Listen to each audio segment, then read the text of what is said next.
So this could be an utter and total disaster, not being able to control my light or the sound really, but you know what? I'm practicing my social distancing and we are here together, so let's get into it. What's going on, you beautiful humans? Welcome back to the channel. And yes, today I want to talk about how I think right now is the greatest time ever to start a YouTube channel, and really some YouTube channel ideas and the reasons why.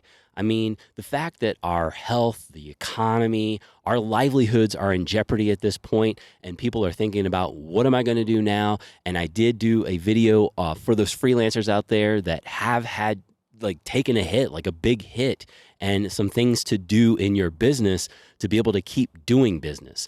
But today I really want to talk about another aspect of getting on the platform of YouTube or even starting a podcast, but how I think businesses are going to be shifting after this, and the fact that the economy, the way that it is, that businesses, although they need to make payroll, they need to focus on that bottom line, but they also need to focus on the fact that, you know what, we still need to let our customers know that we're here, and we may need to be tapping in to the YouTube community. So talking about starting a channel, what I think as far as the arc of this, the umbrella, especially this beat up umbrella over here. I'm trying not to wear sunglasses, so I have this beat up umbrella blocking out the sun, but I digress. What I want to talk about is the arc here of education, tutorials, and reviews. And let me give you some examples of what I think could potentially be a point of entry for you from a YouTube channel standpoint. Now, let me also let you know that I've been researching and talking to brands and talking to agencies about the smaller community over here. Meaning, when we look at the vanity metric, many of you might say, yes, but I don't have thousands and thousands or millions of subscribers. But you know what? Brands are actually paying attention to the fact that there are YouTubers out there that might have a very active, 100 people, 100 members in their community, engaging in conversations, asking them questions, offering up just any kind of feedback that they can, because they love that creator. They love being a part of that community, and brands are paying attention to that. So it's not just the vanity metric, but it's about the deeper connection that's happening. So I just want to get that out of the way and have you just eliminate that excuse altogether. Now, as we're already feeling what's happening here in the first part of 2020 is that plenty of conferences and shows, expos have gotten canceled due to what's happening here in the world. And so many of you may have had some type of job that you were going to be at those conferences, whether filming or presenting, doing a podcast on, interviewing, or even a promoter, whatever that's related to that conference. And all of that got canceled. And so now what? Well, the thing is that brands are obviously realizing now, as if they haven't already, is that, okay, well, we can't necessarily be beholden to just one conference. And I know that brands aren't beholden to that, but they do get excited about being able to get in front of a lot of people like you, a lot of creators like you, to be able to share the stories of their brands, whatever it is that they're actually doing. And many creators out there are doing a great job of just having that kind of touch point, having that little authentic connection with their communities about that particular brand's product or service, because maybe they're actually using it and they're excited. And that's maybe one of the reasons why they go to these conferences, not only to film and shoot because maybe they have a job to do so or paid to do so, but many creators out there just go to these conferences and, they just want to be around that community, that creator community. And so thinking about that, brands are now having to pivot and figure out okay, well, all of this marketing and PR that we were going to get at this conference is pretty much gone. And what we have in-house is not enough.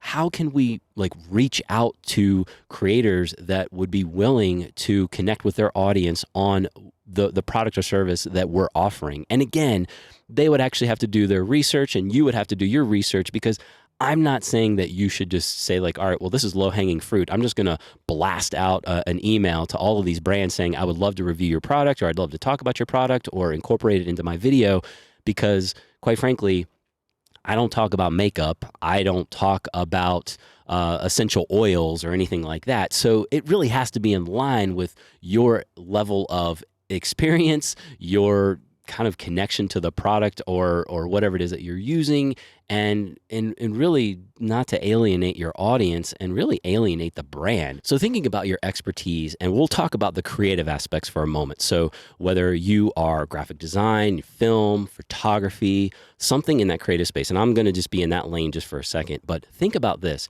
When you were stuck on something, like if you needed to learn about aperture or ISO, or in your video production, how to do a cut, how to do a transition, or in graphic design, how to do something with Illustrator or Photoshop, where did you end up going? You probably ended up going to YouTube to figure out how to do something like that. So if you have that expertise, if you have that in you, that you have this experience, and I'm just telling people that have been doing this, like whether you've been doing it for a few months or several years, if you know more than someone over there, then really, whether you want to call yourselves an expert or not, you know something that you can share and help people with. And that's the thing with YouTube, is that it's not so much about making money directly with YouTube and specifically the AdSense, but really this is a place to market yourself, to connect with people. It's not about just selling people stuff. It really is about community and offering something of value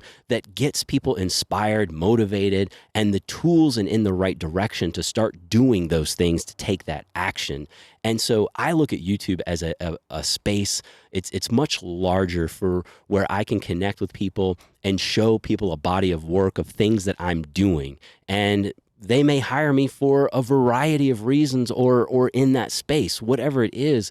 This is a place to really market those abilities. And of course, are you someone in the DIY community or a handy man or handy woman out there, someone who is really good with your hands? You got a great set of tools. I can fix it.